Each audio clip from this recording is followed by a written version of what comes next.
Testing 1, 2, 3. No? Try that one. No. What about this one? So it should go on right away. Can you try testing again? Testing 1, 2, 3. Testing 1, 2, 3. Yeah? Does that work?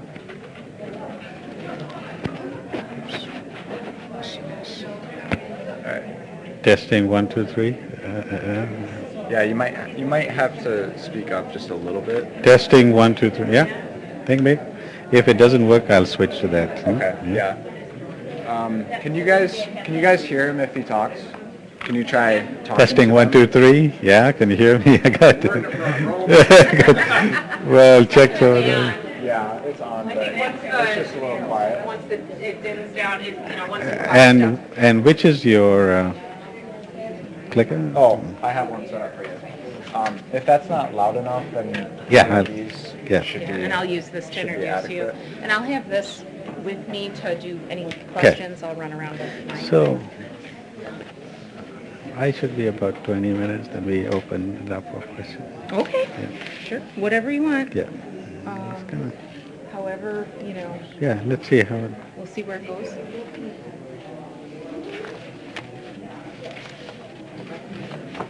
So here's a clicker, just forward, backwards.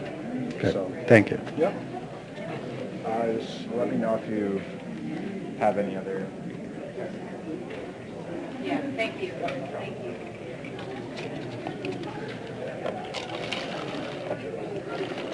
Ready? I'm ready. Good evening, everyone, and welcome to UMR Connects. First day at school here at UMR, so it's been a long day, but it's really fun. So kids are back. It's great to have so much activity on the campus again. For those of you that don't know me, my name is Ann Kowal, and I'm the event coordinator here. UMR Connects is a weekly professional speaker series that's free and open to the public. So if this is your first time with us, welcome. We do have different speakers every week. Each month is a different theme. Next week we will have Lisa Clark, the executive director of the DMC, coming to speak and give us an update on the initiative and how it's going to actually impact the Minnesota economy. So I think it'll be a very interesting talk and quite informative for all of us that are living through it. So please come back if that's of interest to you. In October, we have kind of a fun month planned. The theme is Made in Minnesota. So a variety of different topics. We're going to start with fruit breeding at the Arboretum. A lot of the apples that you eat and the grapes that are bred right at University of Minnesota's Arboretum. So it's going to be a fun night. They're going to have some samples. So come back for that. And then we get into small business operation. Brandon Schultz from a new brewery in town is going to come in and talk about not only craft brewing, but also what he went through in starting his business. So a lot of fun and interesting topics coming up in October. No beer samples. No. I will be doing some fun little giveaways through the month of October. Instead of the $20 gift card, you might, for that night actually, Brandon also brews cream soda and root beer. So that night, whoever wins that door prize is going to get a growler of root beer. So, so we are going to do some fun little things in October, all again made in Minnesota. There may be some U of M swag. I don't know. So, anyway, tonight, if you haven't had a chance to sign up for our door prize, please do.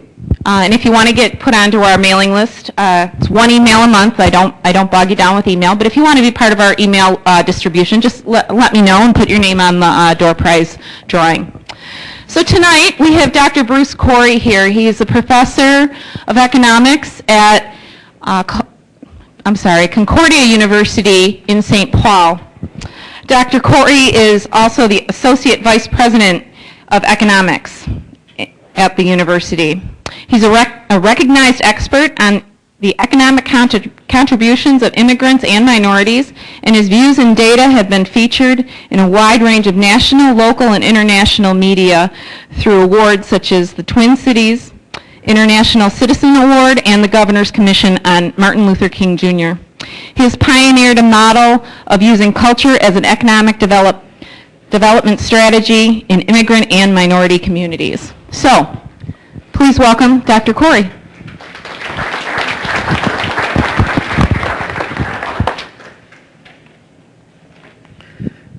Good evening. It's a pleasure to be here with all of you today. I just drove in from the metro area, so I'm still getting over the traffic and waiting for the new construction zones to come up. So I knew Ann would be worried whether I would show up or not. So I'm here, and it's great to be in this great city of Rochester and to be part of you. And I've come here with my niece, who's a legal from Mumbai. I thought, when you're coming out here, why don't you have a look at the world-famous Mayo Clinic in the city of Rochester. But today I'm going to be talking to you, sharing with you some insights on what if we viewed immigrants differently. This is a new idea which has a lot of potential, and in many ways is an old idea because it's part of the story of the American experience. And what I'm going to share with you is my experience over 20 years working with immigrants and minority communities. And the interesting part about this idea is that it does not cost a dime to implement, perfectly free, but has the potential of transforming and revolutionizing the economy. But before we go anywhere, there's an elephant in the room. And we've got to get this elephant packing. And the elephant is this question, especially because the color of immigrants have changed in recent years, and cultures and different cultures have come into this country. The question is, who is an American? And what does it take to be an American? And really, we are very thankful that one of the great voices of America, President Abraham Lincoln, has an answer to this question, who's an American? And what he said when they asked him this question so many years ago, he says, the bond that ties us closer than blood to the founding fathers is the moral sentiment in the Declaration of Independence. We hold these truths to be self-evident, that all men are created equally and are endowed with by their Creator with certain inalienable rights. And among these are life, liberty, and the pursuit of happiness. This is what brought people from Europe to come to this country to escape tyranny, to escape oppression, to escape poverty. And this is what brings people to this country today, that same moral sentiment. And I have evidence to prove that. You see, in 2009 and 2014, I was part of some large studies on African immigrants, and I deliberately had this question in because I wanted to gather some data. I asked them, how strongly do you relate to this statement, America is a land of freedom and opportunity? And among all the questions we asked them about attitudes, that was the one that they had the strongest support for. And interestingly enough, among all African immigrants in this country, the Somali immigrants had the highest affinity with that statement. So, the same bond that brought this country to people to this country are bringing new immigrants to this country, and they are as American as apple pie. And so, I hope we can get that elephant out of the room, but as you can see, we have two baby elephants that are still in the room, and we got to deal with them too. So we got mama elephant packing, but these baby elephants, if you don't take care of them, the mama elephant will come back. And as you know anything about elephants, you don't want that mama elephant to come back angry looking for her kids. So there are two things that are bothering Americans too.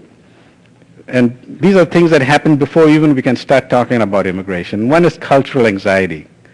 Will America lose the traditions of Thanksgiving and all those elements that we know to be American with this new culture that come in from all different parts of the world? And my friend's son, he's an immigrant from Africa. A 6-year-old boy told his dad the other day while his dad was trying to treat him to some African food and stuff. He says, "Dad, I'm from here and not there." The children of immigrants are as American as apple pie, and there's data to prove this. When you look at Pew Research, has abundance of data to show how this succeeding generations have become more American. And then there's a question about language. Will we lose English, this dominant language, to some other language? Will we all be speaking some other language? And we were talking about this on the way here too. In India there are, on a currency bill you can find about 14 to 15 languages. But the question that my niece was just talking to me is, some Indians say, why should we be learning English?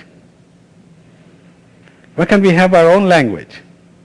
And all over the world, English is destroying local languages and culture and becoming the hegemonic language of the world.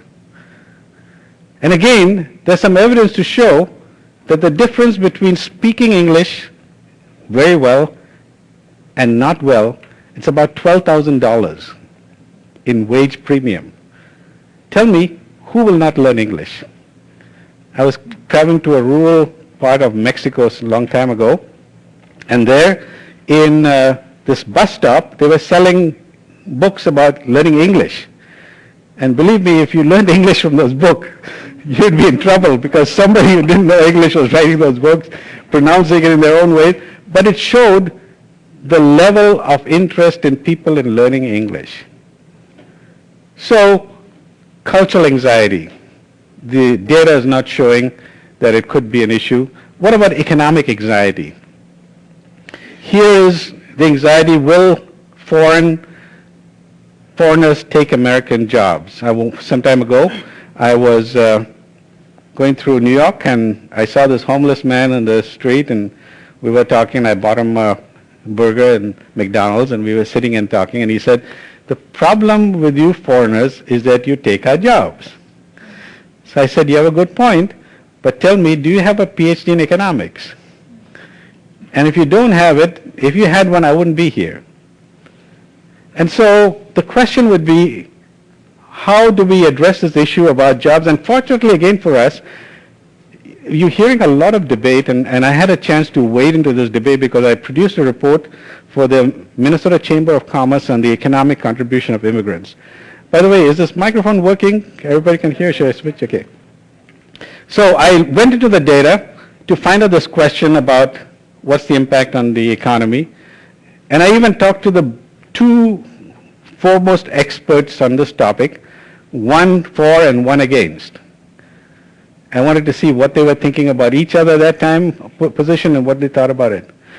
And I've never found a study as good as a study, I believe in 1997, that was commissioned by the National Research Council of this country with funding from Congress.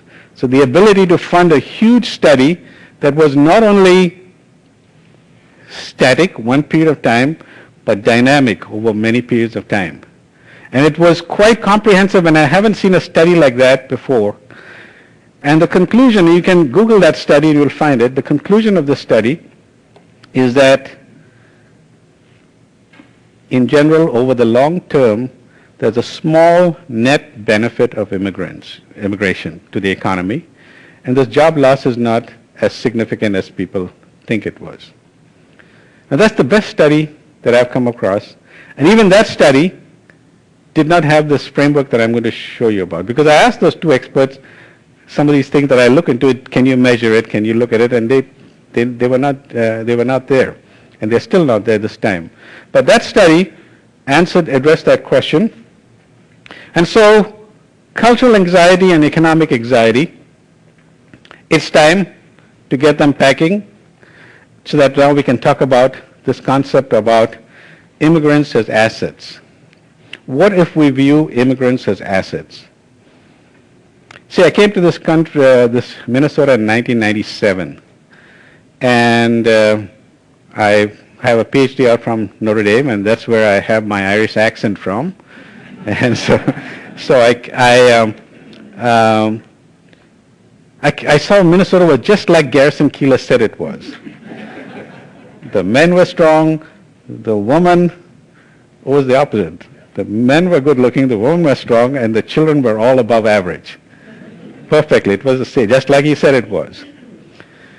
But I found something, there was a pessimism in the air when it came to looking at immigrants and minorities. The dominant narrative when I looked at the newspaper or I listened to the TV was immigrants or minorities were a problem. Drug dealing, welfare cheats, claims on the state. But I'm an economist. I looked at the data and I found something different. And so that comes something different I began to write, and over the years I've been producing data on these economic contributions around these many areas that we're talking about, immigrants and assets. And in some ways, all of you can understand this on a cold winter, frigid winter morning when your car doesn't start. You go to chat, it doesn't start. What do? We know we don't have to throw that car away. It's just a dead battery. And what you've got to do is to give that battery a big charge, and pretty soon that car is going down the freeway. Immigrants are like that to the American economy. They're that jolt of energy that is introduced into the economy and gets the whole engine of this economy revving up again like they've done hundreds of years in this country's experience.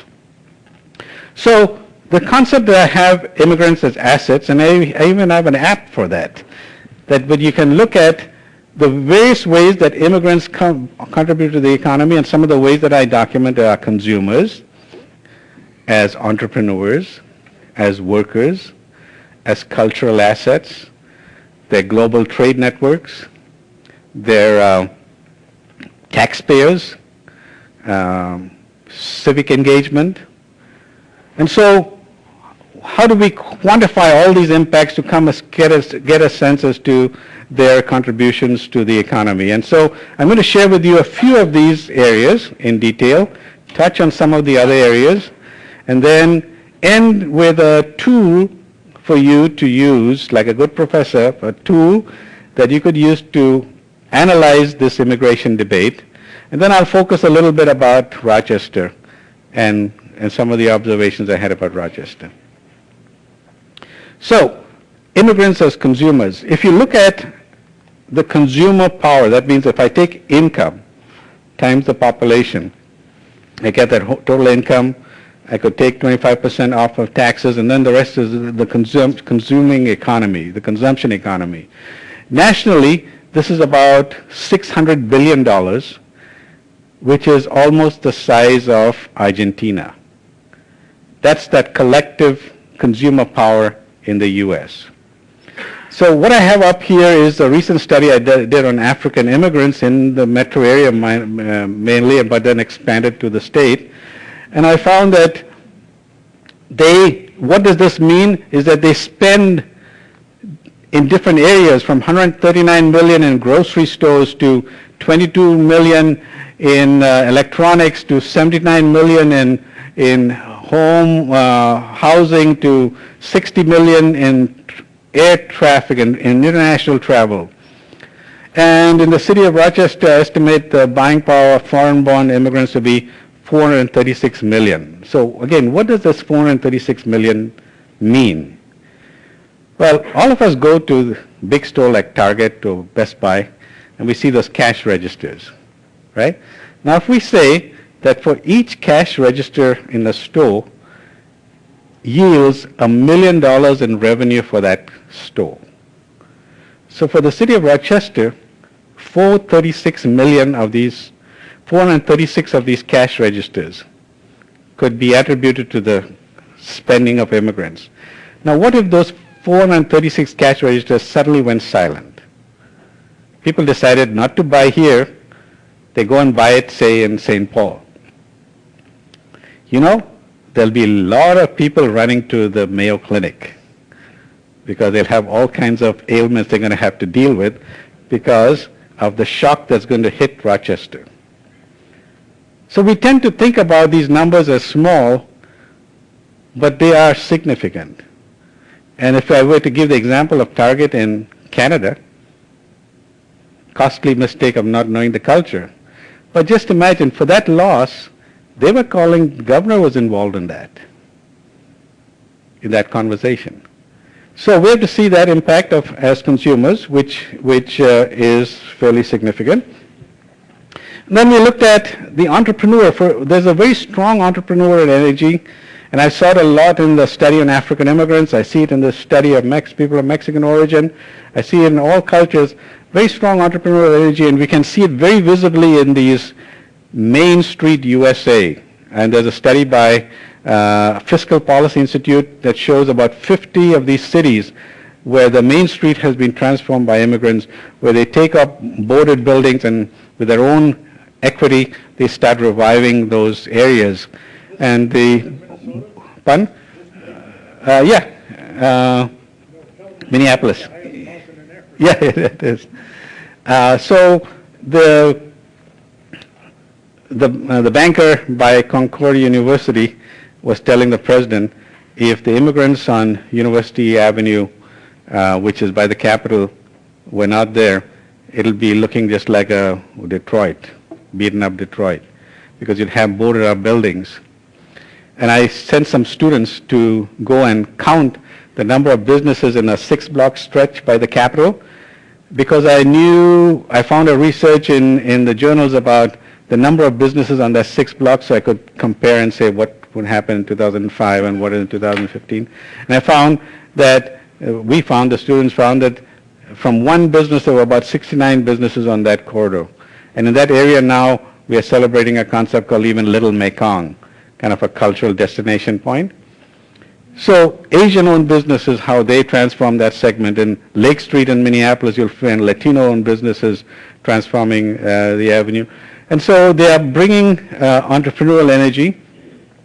But at the high-tech level, and you can see it very clearly here in the Mayo Clinic too, and in the University of Minnesota with the commercialization of technologies, how if you just take this modern internet economy and look at it, you'll find that a lot of core structures of it have been built by immigrants. Think about free email, Hotmail. Wasn't it Sudhir Bhatia, Hotmail, that introduced it? Jerry Yang of Yahoo. So if you go and look at some of this new economy, you'll find it very clearly, but you're going to see them in computers and semiconductors and in various, there are a lot of studies that are showing how they are transforming the high-tech part of this country. They also pay taxes.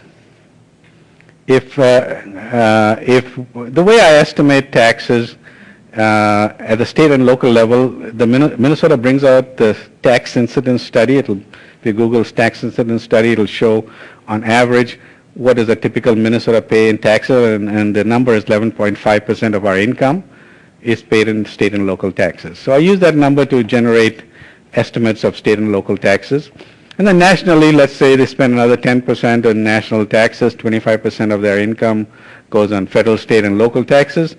You come up to about $200 billion nationally. What does $200 billion mean? 5 federal departments can be fully funded by those tax payments. So they contribute to the economy. And then I read the other day, and I'm not sure if there's anybody's in the room tied with the Destination Medical Center. I know you're having somebody next week, but there was a new appointment tied to cultural placemaking. You see, in 2005, before some of these things were popular, a group of us in the metro area were contemplating the Green Line, the light rail coming through University Avenue, and it divided, when 94 was built, it divided the African American community into two. So they tend to go to poverty areas, and so this community was destroyed. So we said, let's make sure that this doesn't happen again. And so we came up with this concept called the World Cultural Heritage District, where you experience the cultures and the food and that experience of the world in your backyard in St. Paul. And out of that came Little Mekong, Rondo Cultural District. We're working with a concept called Little Africa. And I want to give you a little flavor of Little Africa.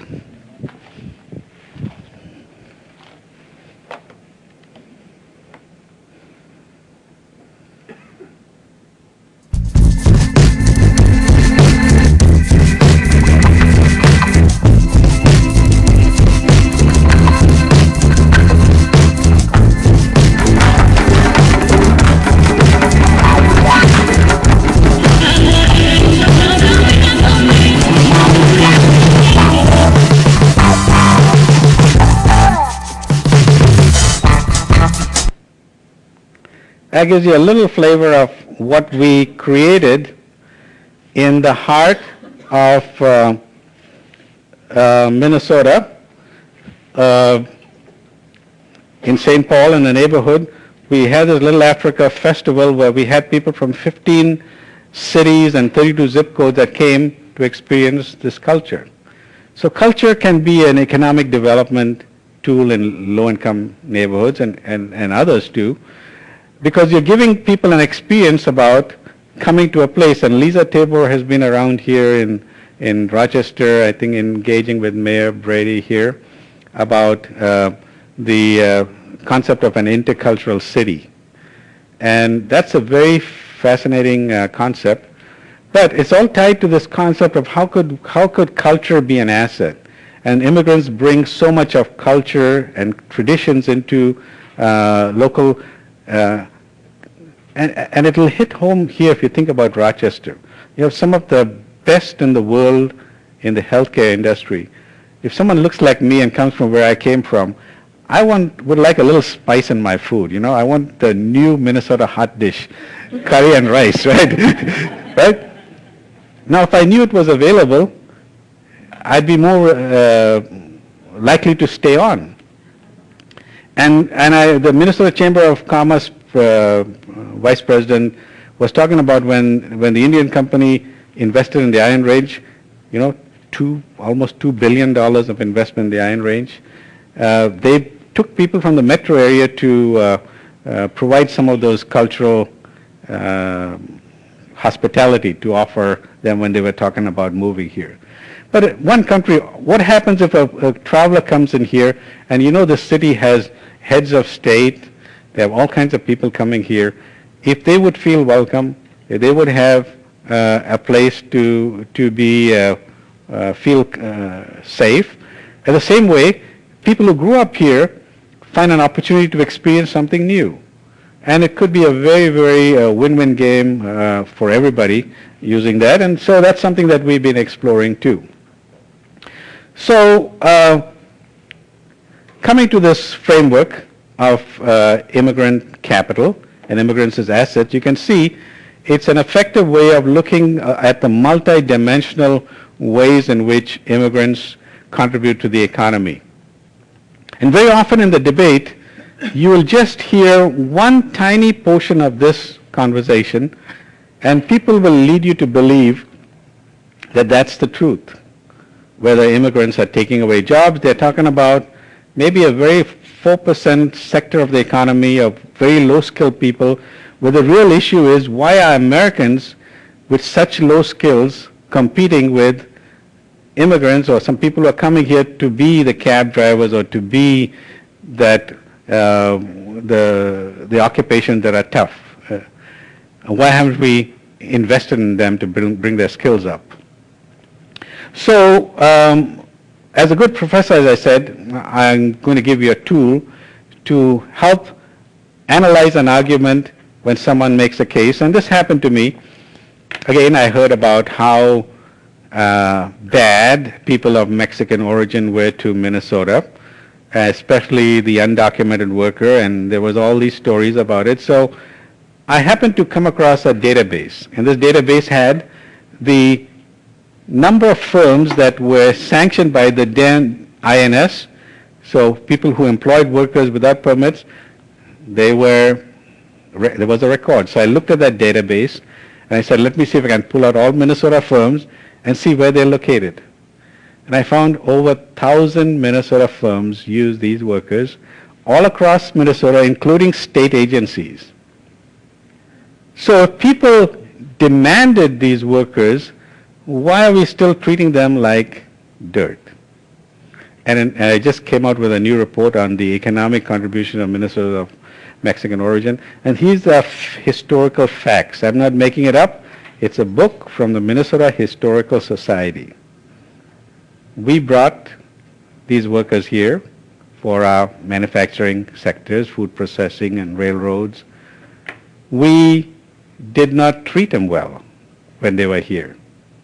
We did not invest in them. Some of the worst living conditions of workers, migrant workers, were found in Minnesota. And we never acknowledged their worth. I did a study that showed that if 2,500 workers in the meatpacking industry were to suddenly leave Minnesota, it would be hit with a $400 million shock and affecting about 17,000 other jobs. We never acknowledged their impact, and there's a presidential candidate who is blowing that same trumpet, brings new meaning to the word trumped up charges, but wouldn't it be ironic that if one day he landed in the Mayo Clinic and his doctor was of Mexican origin? Well, life is short. So I was talking about this research to a reporter, and she called me back and said, did you read the latest document that came out from the governor's office on the costs of undocumented workers? I said, I never saw it, but I'll call you back in an hour's time, so I read it. And so when I called her back, the whole state was reeling with this report that said undocumented workers cost the Minnesota economy about $200 million or something, and people didn't know how to deal with that. And so my voice from Concordia University was that first voice that said, as an economist, using this framework, you have the cost. What about the benefits? What about the net cost or the net benefit? Until today, I have never received an answer.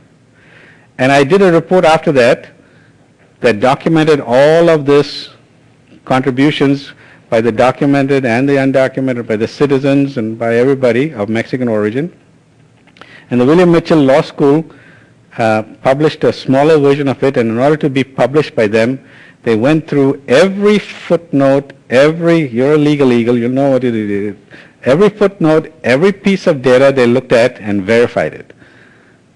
So it's like a legal document, and nobody has ever said that argument, what I was talking about, their contributions, had a problem. Yet we still keep spinning the wheel. So this framework will help situate an argument and say, what about the others? And what could we do about it?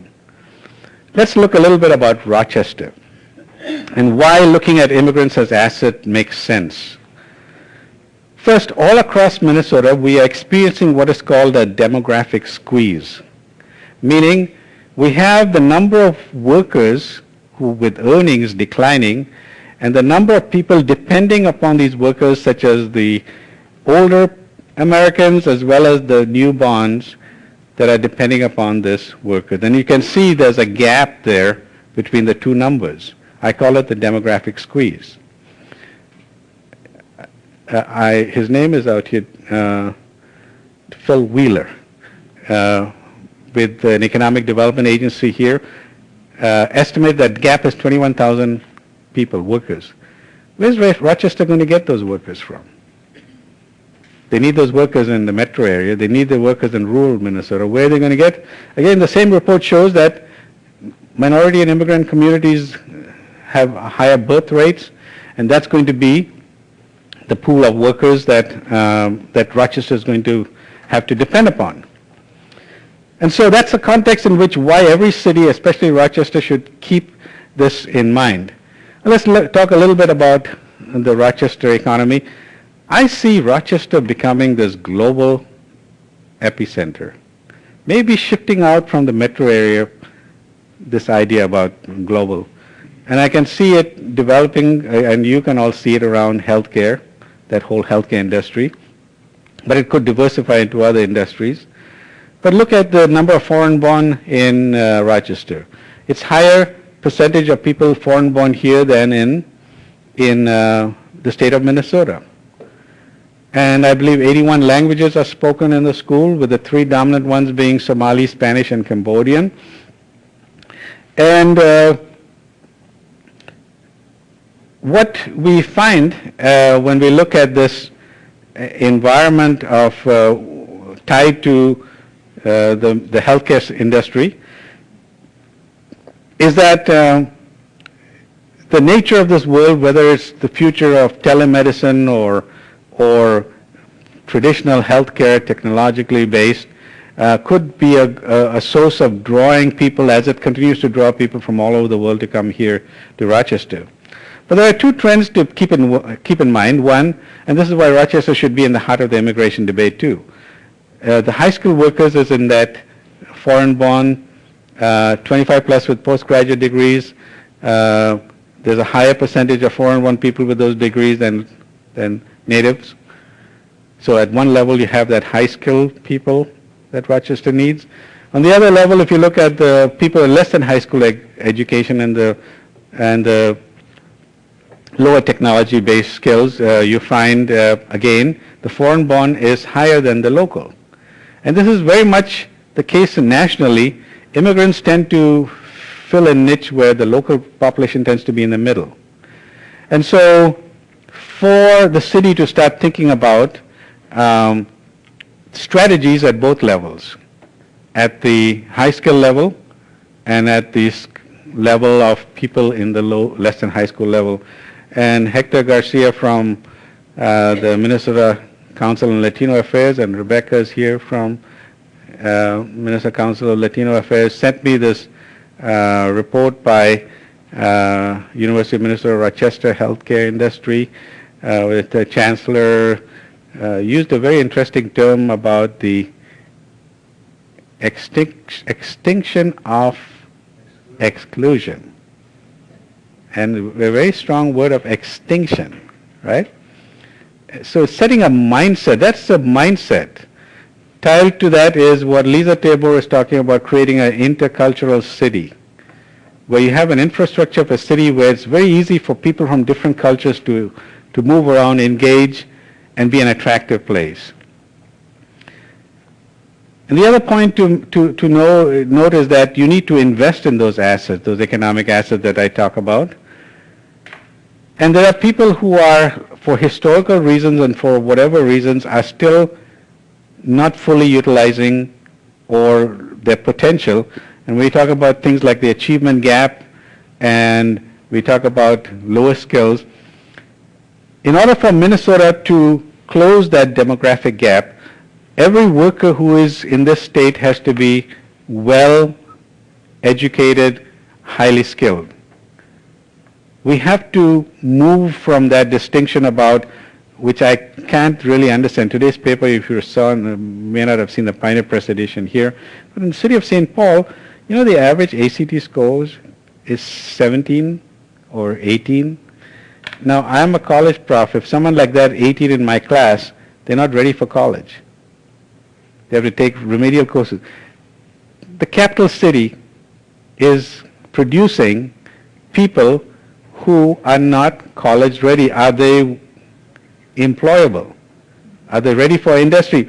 But who's talking about it?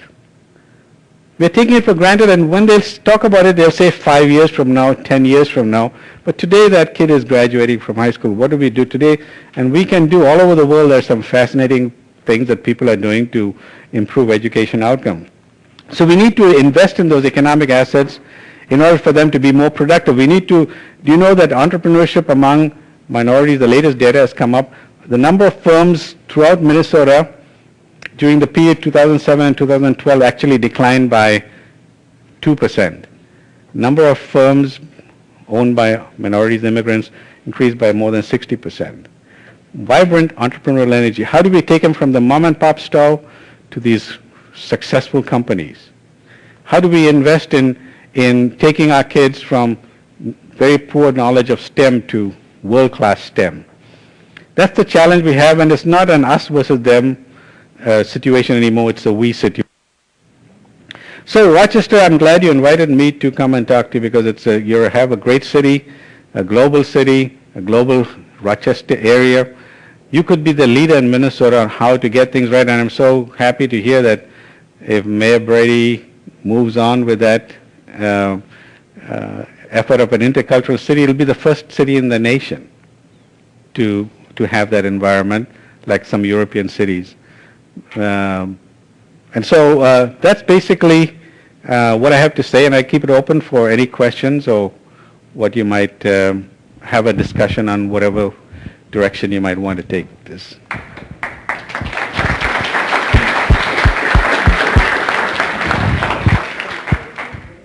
Are there any questions? I have a comment. Yeah. There was an article in the Wall Street Journal within the last week, and I don't recall who wrote it, but he was talking about the situation where we have an economy or a civilization where nobody fails. Oh. And he said we should fail kids. When they don't make it in high school, you should fail them and let them crawl up a little bit to achieve something. But we stamp them and everybody gets a degree when they come out of high school. But some degrees mean a whole lot more than others do. First point, one of my friends that I know is quite imaginative, but has a failure lab. So you go and you fail and learn from failure. So I agree with you with that point. The other point is, just think about it. Your kids and my kids, they are tested to death. So we know in the MCA what exactly my kids' scores are on science and math. The school knows it, the city knows it, the state knows it. What are we doing about it? So how much of that failure or even pushing people up the ladder is the lack of attention given to the learning environment? And that's why I like your report again, because what you're doing in the healthcare industry, this new model of learning, I mean, it's all success and power to you. I'm not sure what I'm talking about, but can you tell me, Chancellor, what's the name of the report? Well, what we have found over the last 8 years here is that students who are, quote, underrepresented, and that's low socioeconomic, that's first generation and students of color, succeed at higher rates than their peers at the University of Minnesota Rochester. So we're taking students, not necessarily with the highest ACT scores, but taking students which we're finding has what I'll just say, passion and grit. And you put them in a support environment where they're willing to really just, and they know how to fail, which I'll be honest with you is one of the biggest issues we have. And they'll take the punch and they'll get up and they'll be successful. But it's a whole support structure around hard work, if you want me to put it this way. But what we're finding is that underrepresented students tend to bring with them is grit, is passion. They don't have these high expectations that everything's going to be given to them. They're just coming in and they're rolling up their sleeves and we're going to get it done.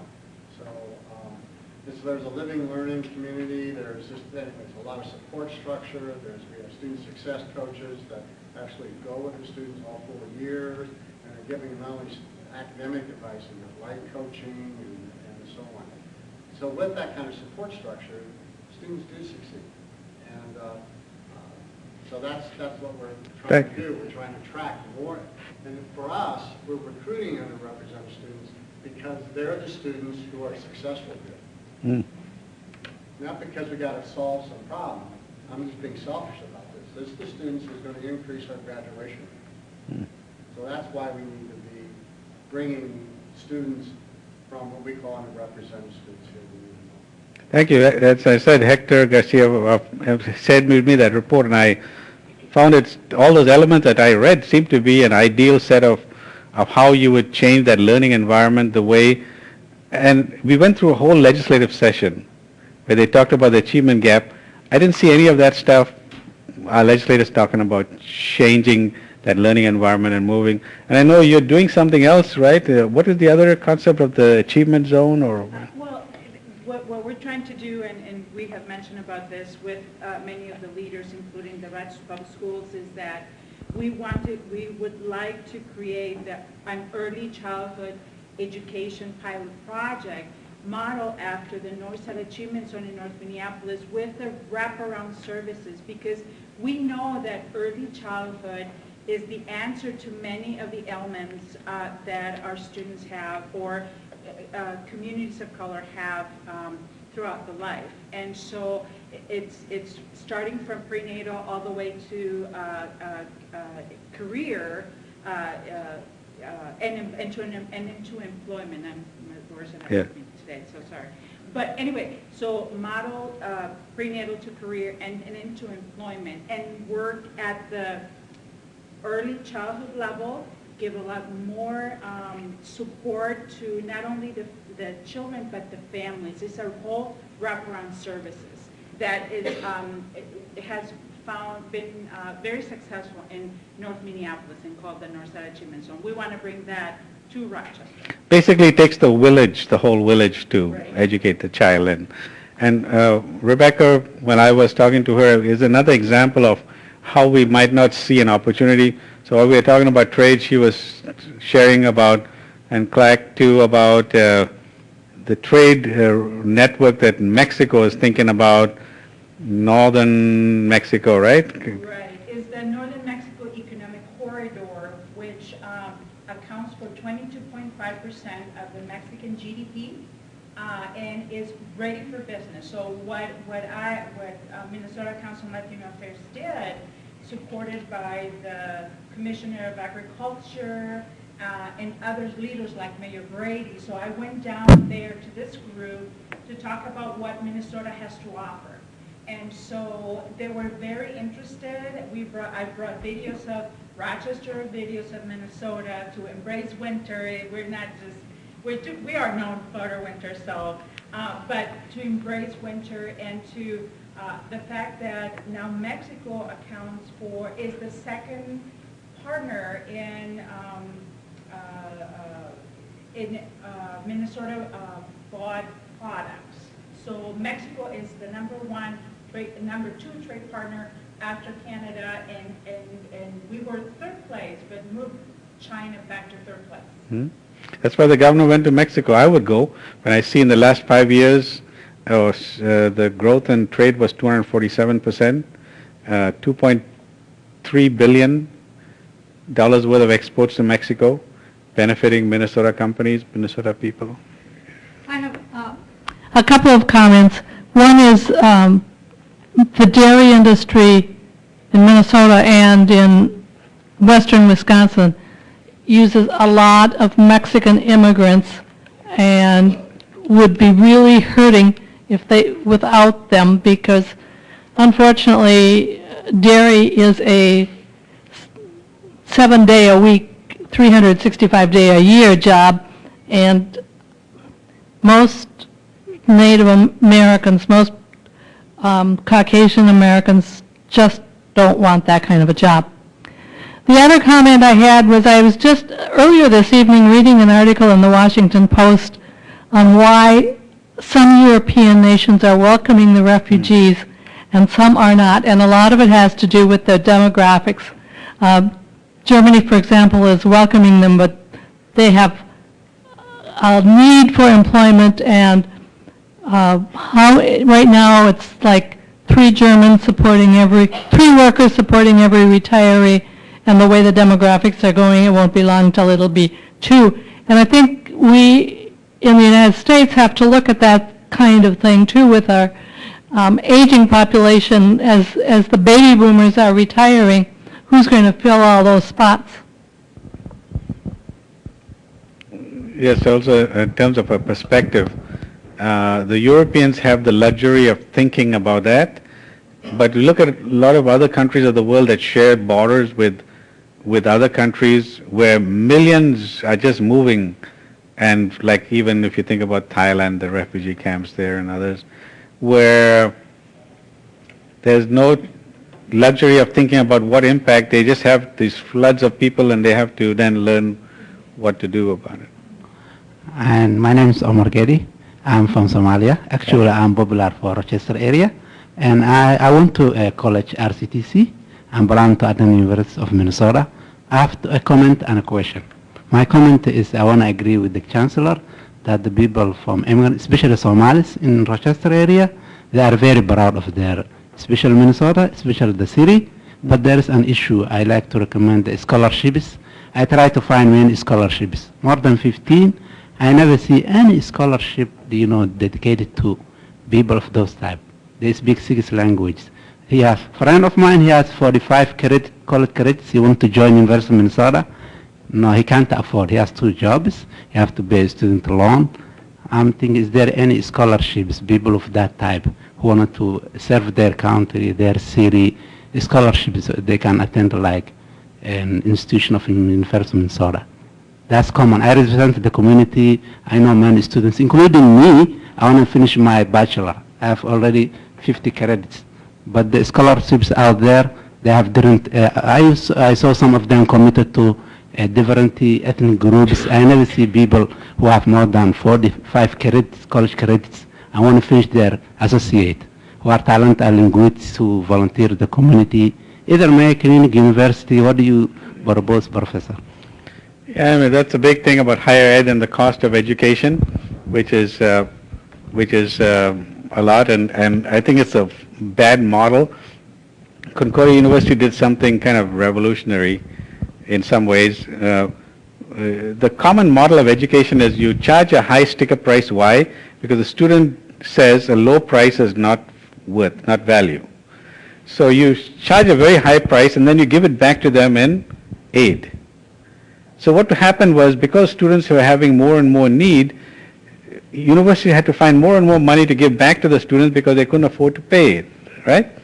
So Concordia broke the model and said, we're going to go through a lower tuition, lower aid, but still having the scholarship elements, and it worked in some ways for us because our enrollments have gone up tremendously, and a lot of people in the nation are looking at the model of work.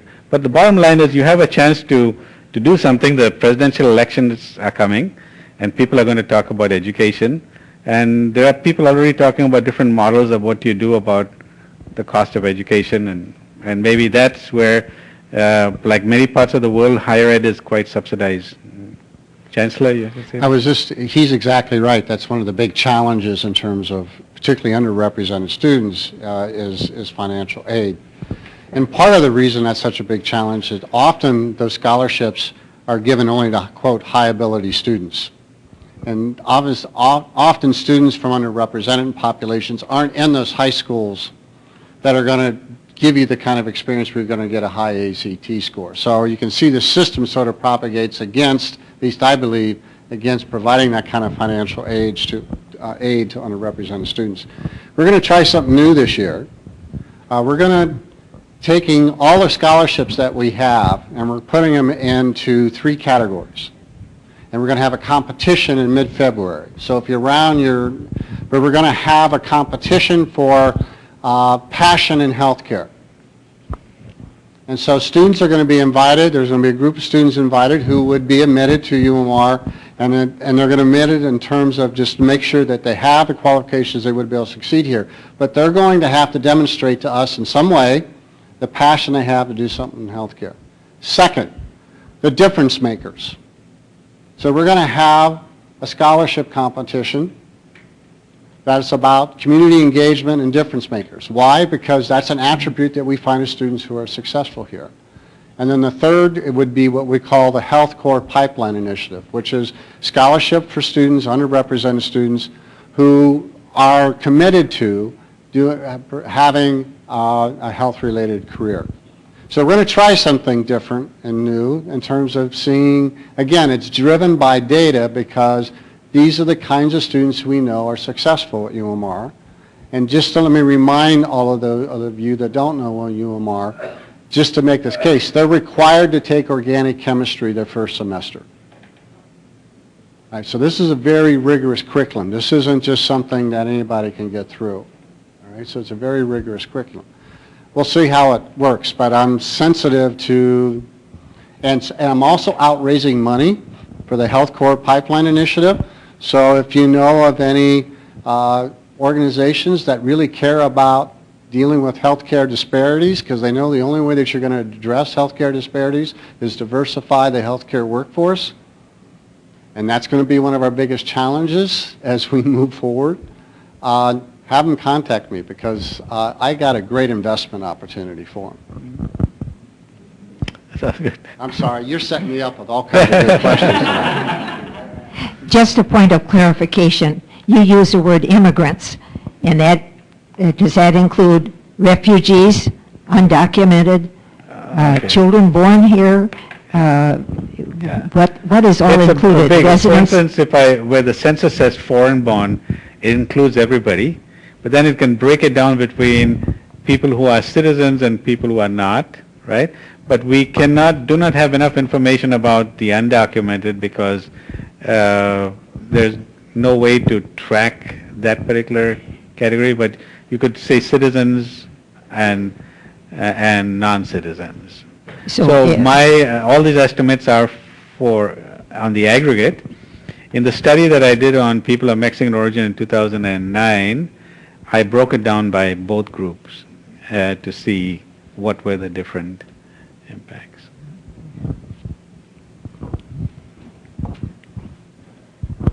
I'm Gary Luke. Appreciate what you had to say, and also our Chancellor.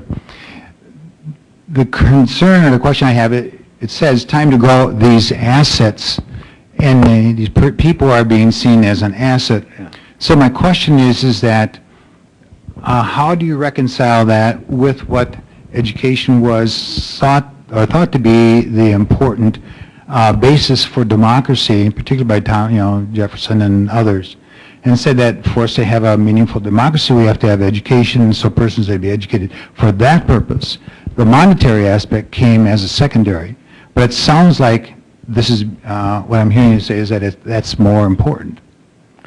Could you clarify that a little bit more? I'm not sure I understand fully what you're saying. Are you saying that there's too much focus on the monetary aspect and not about the civic? Correct. Is that what it is? That would be part of it, yeah. Okay. The argument I am making here is an economic argument, and that's why I'm dealing with things like income and education. But it doesn't mean, and that's why I have some discussion about civic engagement. And here's some interesting information that you might, in the study on African immigrants, we asked their participation in vote. 70% voted in the last election.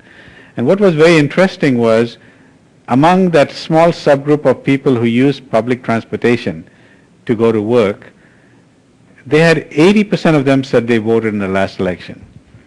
Then we asked them, do you go to your school and meet your child's teacher? And we asked them, would you go volunteer? Business owners too. We all have high civic engagement in those levels. It's a question of engaging them fully to understand. Some of them are coming from, if you come to refugee populations, coming from countries that were oppressive, where they don't trust the government, to understand that here the situation is different. The rule of law is the rule of law, right?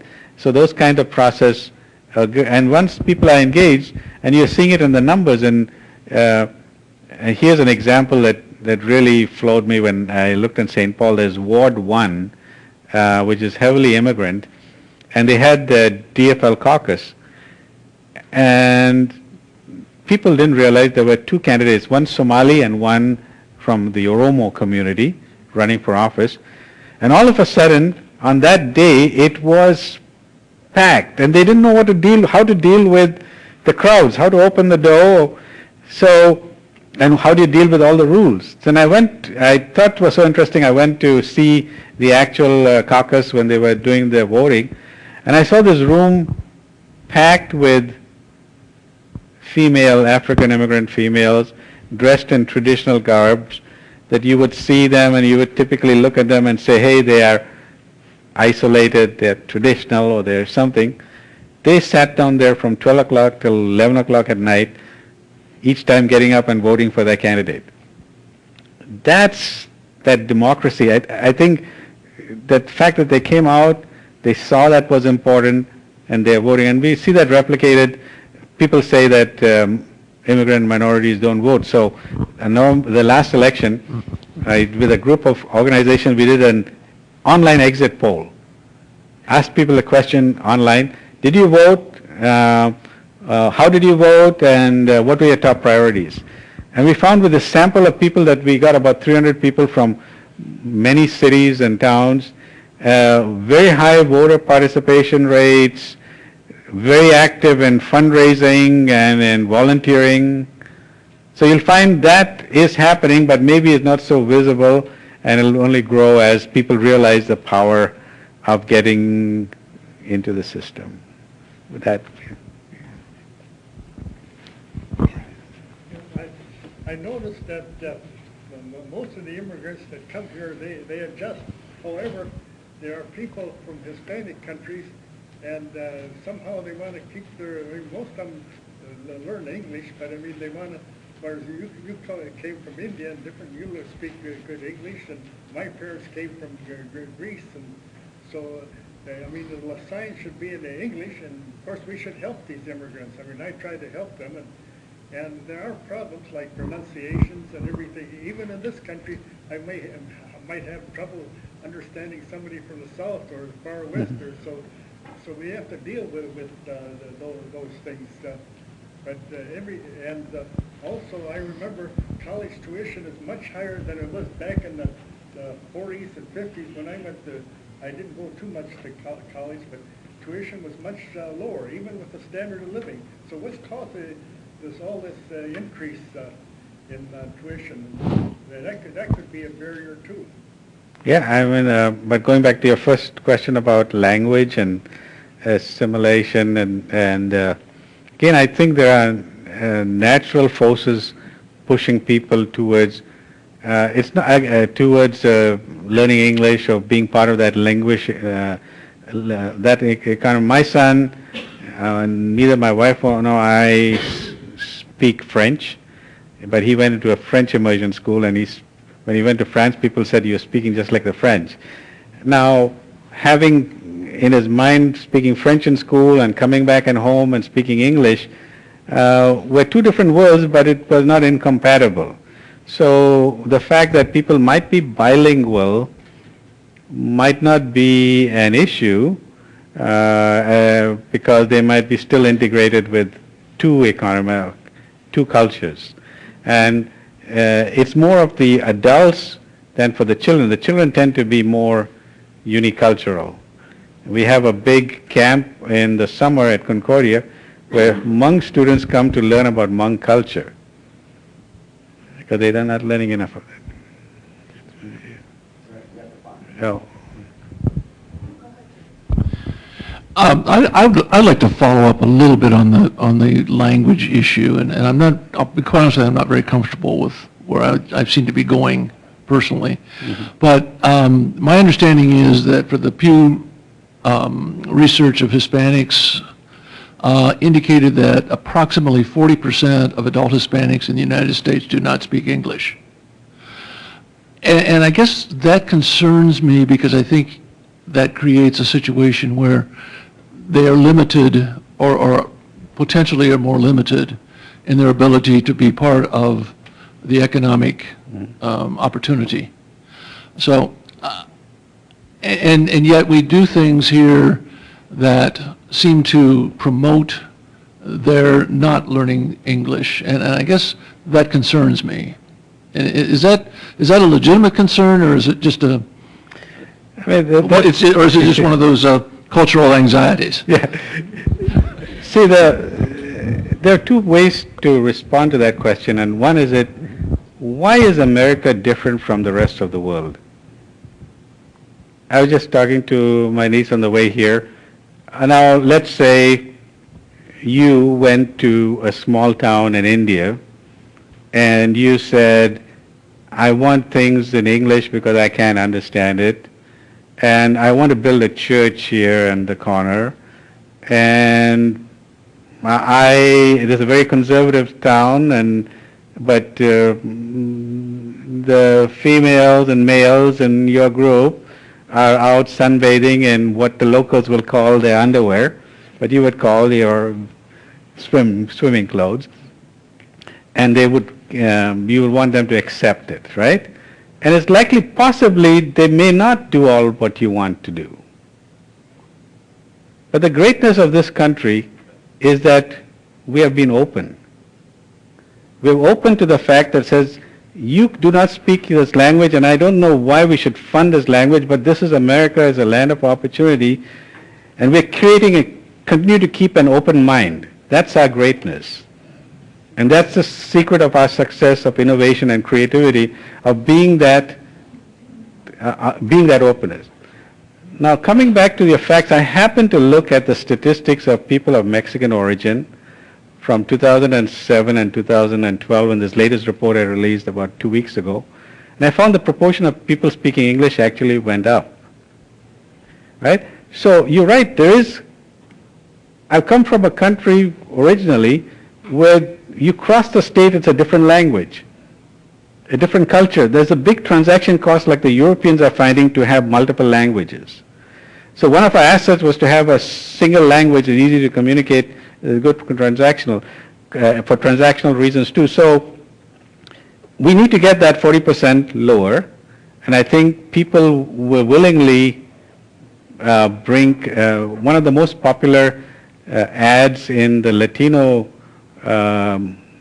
markets was white, Caucasian, paying attention to a Latina, I think, right, in one of those commercials. But people in the Latino communities liked it because it was showing that the respect you were giving to another culture. And then they're drawn into that process, and so I think by having a better social relationship, there's an increasing connective opportunities for both parties to be strong. And especially when you talk about Mexico, I've gone through all parts of Mexico by train and by road, and everywhere I would see an American up in the mountains of Saltillo. I asked him, what are you doing? Oh, I'm teaching English here. And so there's a strong relationship between the countries together. But I still have hope that people who come to this country are going to be like every other immigrant, dealing with the language issues and becoming better and assimilating and growing, and that's going to be the success of it. I mean, yeah. That takes time. It takes. My great-grandparents came to this country from Germany, I would say about 1870. My mother was born in 1916. She didn't learn English until she went to school. So that was 70 years, Really? no, 50 years after they came. And they were still speaking exclusively German in their homes. And we're expecting these Hispanic people to come and learn English within 3 to 5 years. That's just unrealistic, perhaps. Also, the second generation are going to be fluent. I mean that's so. But it is a legitimate issue that you bring about, of how we should constantly develop mechanisms for people to engage with each other and kind of encourage people to buy into this concept of a single language. which is going to be more effective for everybody. But at the same time, the multilingual part of our existence is not threatening either. Yeah. You've been spending a lot of time talking about the societal issues of this problem. Can we go back to the basic economic premise? And certainly you're going to increase the assets, but what happens if you have not addressed the notion of cost? If the assets are not greater than the cost, it is a net loss. The cost has to be less than the assets, do they not? From an economic point of view, for it to be measured as a success at all? Good point. Look at costs and look at you'll hear me talking a lot about benefits, economic benefits and contributions, because there are a lot of people talking about the costs, and people who want to find out numbers about benefits can't find it.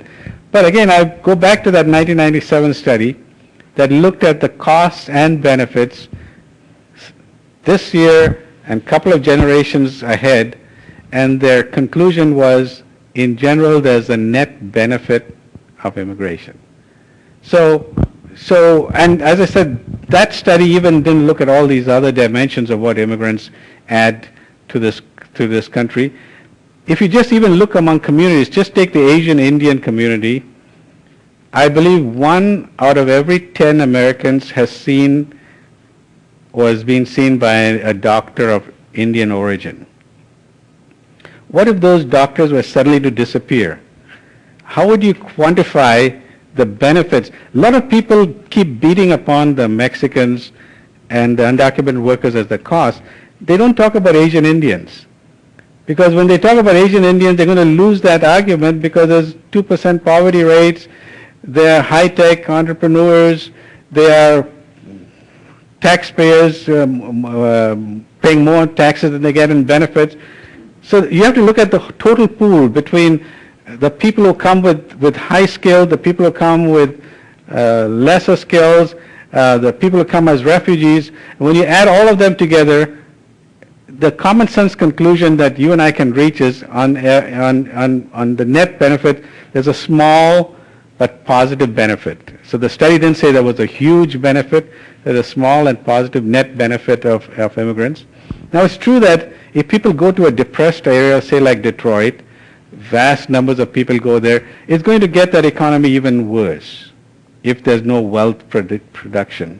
So your point is well taken. We need to look at costs, we need to look at benefits and come up with a comprehensive position. And my argument is the data shows its net benefit is slightly positive. Just going to ask a question this time, if it's okay. I've been reading some work by someone named Richard Freelander. And he's rated Rochester high in a number of... Oh, yeah. But one of his premises is that those cities that are more diverse and inclusive have strong economies and rapidly growing economies. And so he's come to the conclusion, I've seen other studies, where diversity breeds innovation. And it's not that people from certain ethnic groups are more entrepreneurial. It's that when you bring together diverse mindsets, you get more innovative approaches and solutions. And so it's not only the diversity, it's the inclusiveness that will breed innovation. So have you thought about that as an asset? Yeah. And that's true. And I've seen that research, and you just think about how some of the most successful companies and what they do about getting diverse opinions, because it's called divergent thinking. You're getting people from different, unrelated together, and then you come up with something new. And that's how you create these blue ocean strategies. So you're right. That's a very powerful benefit that comes about, but it's not easy. Like in any other place, learning and engaging with something new is always difficult, is always tough. And following your comments, we have not lived a previous history to fully document what earlier generations went through. So examples like yours come up about how earlier generations went through the language issues, the cultural assimilation and things like that, and we can only rely on that fact that this same period will also pass. I think I saw a Pew study that showed that some of the newer religions, like people of Hindu and Islamic faiths, are not as practicing their religious beliefs as we think they are. So there's new religions, but they have become as materialistic as the rest of us. And so we have gone part of that. It's part of it. And my hope is that as long as we continue to be open and keeping the window of creativity open, we'll constantly be innovative and much better, because I've been around many parts of the world, and as an immigrant and as a minority, the best conditions are here in this country. The best conditions for success. And because it has the best conditions of success, we are attracting the best people too, and we are attracting, and so in this combined mix of things, we will come across ahead. There are certain people who are using our fears and insecurities to divide us. And they point out to I'll give you an example again back from, it's so difficult to mobilize people to get out and vote or to get out. And so when we had the Indian independence movement, you had different strategies to mobilize people. One of the easiest ways was to cause religious unrest. And the way you do it is you take a pig and you slaughter it and throw it into a mosque, and you'll get the Muslims all mad up. Or you take a cow and do the same thing in a Hindu temple, and now you got them fighting each other, and you're getting them out to vote and to do what you want to do. Gandhi came up with a different strategy, because he went in the rural areas. He saw that there was a different bond that tied people together. It was salt. Everybody put salt in their food. So he asked people, why are you making the salt? Why can't you make your own salt? So you see, we can mobilize people through different ways, but unfortunately, some of our dominant voices are mobilizing us through fear. And we have to take back, in this country, if we want to continue to be strong, we have to take back the center. We have to take back and own that center of who we are, and not let individual egos and interests push us into the direction where they want us to go. That's my 2 cents worth. Anyone else? Thank you. Thank you.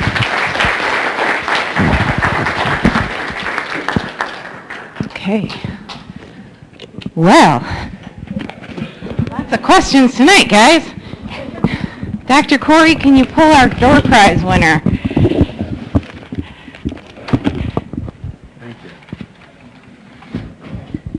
Thank you.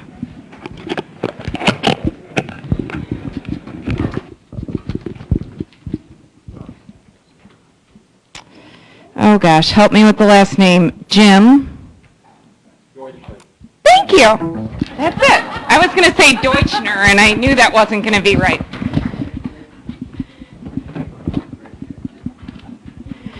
So next week we will have Lisa Clark from the Destination Medical Center. Please come back and join us if you're able, and we'll see you next week. Thanks, everyone.